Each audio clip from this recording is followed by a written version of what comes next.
We have abuses of power at the federal government level pretty much daily. We see it all the time.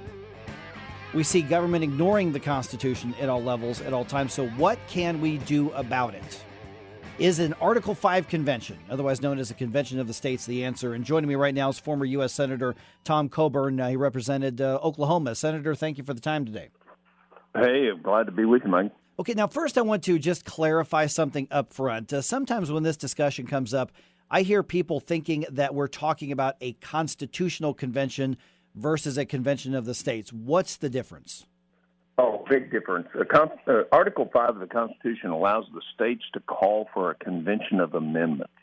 It's not a constitutional convention. It's a convention where you make application, and 34 states have to make the same application to, to discuss areas of possible reform. So, for example, what we're suggesting is, how about financial responsibility, scope and jurisdiction of the federal government, and limits on the amount of time people can serve, both appointed and elected. And so we have three parts to our application, and every state is making exactly the same application. Anything outside of that cannot be considered in an Article 5 convention unless the application includes what would be outside of that. So totally different than a constitutional convention. We're not rewriting the Constitution. What we are doing is, our application is restoring the balance of power between the three branches, restoring the balance of power between the states and the federal government, and limiting the terms and creating financial responsibility within the federal government. Now, you spend a lot of time in the U.S. Senate.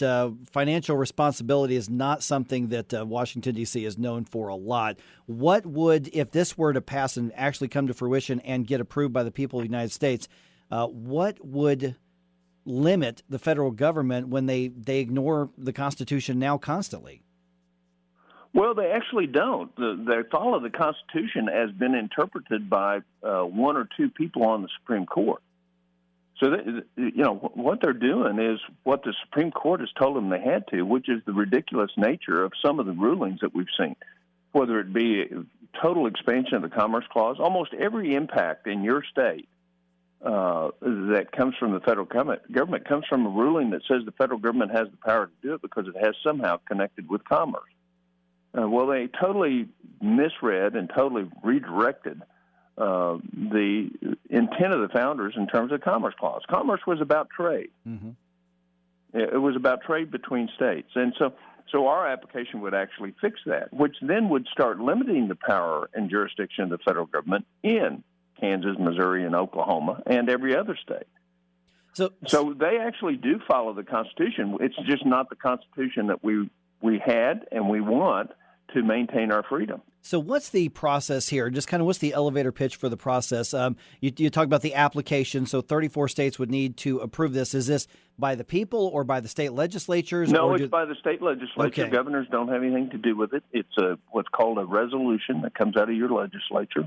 Missouri will pass it this year. Kansas will be sometime because it requires 2/3 under their Constitution.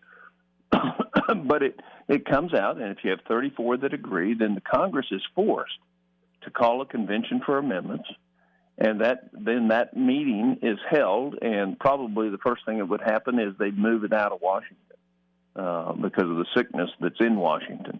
And then they have to follow the parameters, and it would probably be a process of 9 months to 18 months where they would actually meet subcommittee and try to actually restore. For example, in the state of Missouri and in the state of Kansas, 60% of the money that you all collect in state taxes has mandates on it on how you have to spend that by federal bureaucrats. In other words, you really don't have the freedom with your own budget. I'm not talking about grants from the federal government or Medicaid or education grants. I'm talking about 60% of the money that you actually take. There's a bureaucrat in Washington that's going to tell you how you have to spend it. Is there any? And so we've lost a tremendous amount of our freedom in terms of the ability to make decisions for ourselves that are the best interest of our own citizens. Is there any concern that the delegates, whoever they are, will get selected and could actually add proposals for constitutional amendments that would be worse and actually not restrict the government if we get the wrong people in there? No, well, there's not a possibility for that. First of all, many of the states are putting a delegation limitation amendment on this, which means it's felony if you violate what you're sent up there for. But number two, let's say they did. Just think for a minute. 13 states, all it requires is the judiciary chairman and 13 state legislature, or either the House or the Senate, say we're not taking that up. So the bar to change the Constitution is very high. So nobody's going to do anything like that. And first of all, it's going to be ruled out of order under the application that's been made. So it's an utter impossibility for this, quote, runaway. And people bring that about because there's a misconception of what happened on the original Constitution, which, history has been violated as far as the truth's concerned. And there was no runaway with the original. All of the states except New York never voted on the original because their members left. And Massachusetts was the only one that kind of came close to violating what their charge was, and their legislature approved it, what they did. And I'm talking about in 1787. So, here's the problem. You have a runaway federal government right now.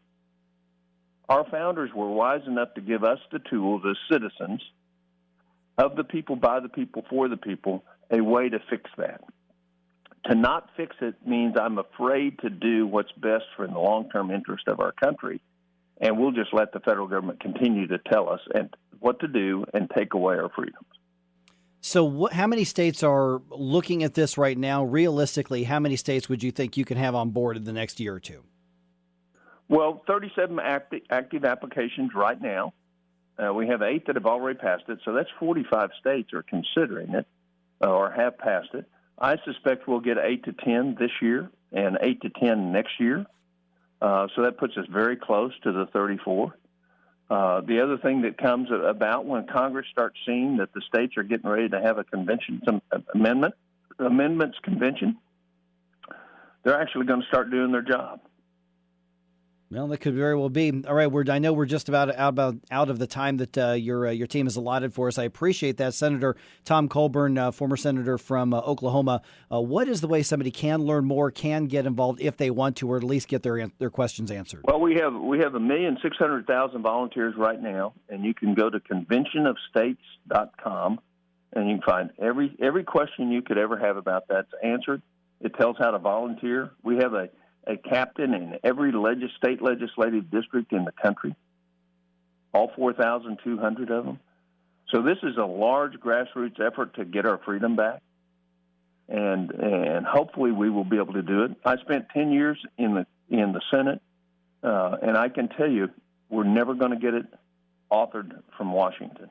All right. We're going to continue to lose our freedoms.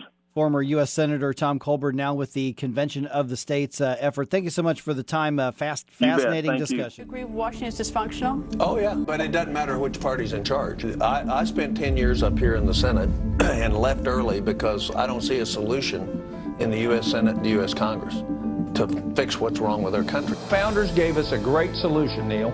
They gave us what's called an Article 5 Convention of the States. You know, the federal government didn't create the states created the federal government. And by the way, you're spending our future of our kids and our present day income, and we think it ought to change.